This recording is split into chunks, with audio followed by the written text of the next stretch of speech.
Crystal Craven, a singer, a songwriter, and a worship leader who is passionate about sharing what God inspires.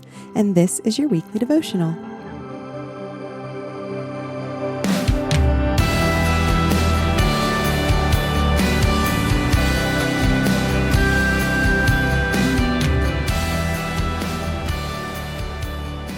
Luke 6:12-13 says, "In these days he went out to the mountain to pray, and all night he continued in prayer to God. And when day came, he called his disciples and chose from them 12, whom he named apostles." Jesus knew the Father was calling him to select men to personally disciple while he was here on earth. Yet even being the Son of God, he prayed all night long as he sought the Father's guidance on which men to choose. How do you decide to make your decisions? Do you pray really quick right before making a decision and then choose what feels right? How often do you spend hours, days, weeks, or years in prayer over decisions and just wait on God to reveal to you what His will is in the matter? If your decision-making habit is to just quickly pray and then choose what feels right, it is time for a change. So Jeremiah 17:9 tells us that our hearts are deceitful. Our feelings and emotions can change like the wind, and they're never a good thing to base decisions on. However, we know that God's will is perfect, but we need to be transformed by the renewal of our mind in order to discern what the will of God is. And he tells us that in Romans 12. You may lose sleep, you may set aside doing other things, but you're never going to regret a decision made when you have sought the Lord's will before you make that decision. So consider this.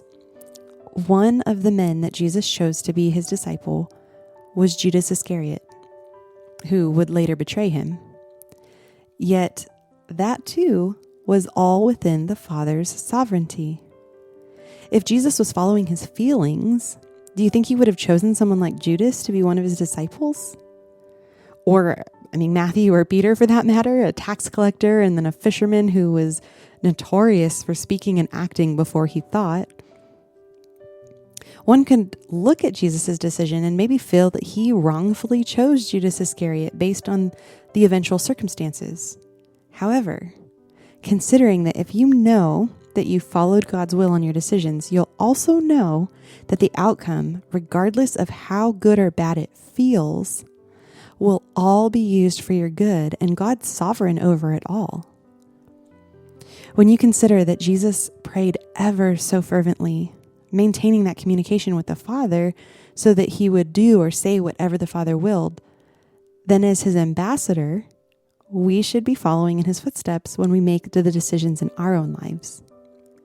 We have countless examples in the Bible of people making decisions without talking to God first and seeking his will, and it was disastrous. For example, numerous times Israel had made decisions about war and going into war without seeking God first. And in 1 Samuel 4, they again did not seek God and decided instead to make the decision to go into battle against the Philistines and in essence, take God with them by bringing the Ark of the Covenant into battle. The consequence was another defeat in war against the Philistines, and then also losing the Ark of the Covenant to the Philistines. Yet in the times when they did seek God first, he would fight for them and bring them victories his way, or just guide them otherwise. So prayerful consideration and decision-making shouldn't just be for the big decisions in your life, but for every single decision. Because God cares about you and he cares about your life and he wants what's best for you, but you have to give him that opportunity to speak to you in the decision that you're looking to make before you make it.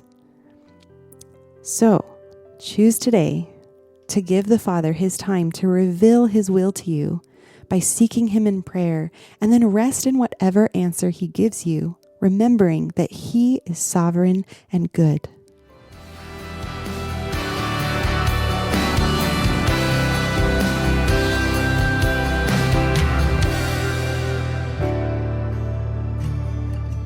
For blogs, written devotionals, and originally written songs, visit crystalcravenmusic.com, and that's Crystal with a K.